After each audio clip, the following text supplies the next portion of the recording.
Кыргызское великодержавие, карта Шалборга. Карта Кыргызского великодержавия. Данный научный термин ввел в науку академик Санкт-Петербургской академии наук, российский востоковед Василий Владимирович Бартольд в 1927 году. Имеет еще одну версию, которая была разработана немецкими учеными в 50-60 годы XX века.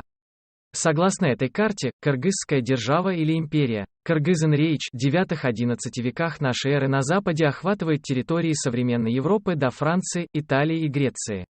Данная карта была составлена на основании архивных материалов Германии. Предполагается, что архивные данные относятся к Ганзейскому союзу.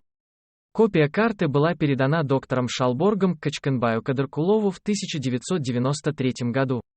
Доктор Шалборг в университете Люненбург, Нижняя Саксония, в 90-е годы XX века читал лекции о кыргызах в Средневековье. Автор выражает благодарность Чорату Кембаеву за предоставленные материалы. Карта Шалборга. Кыргызская империя, Кыргызен-Рейч.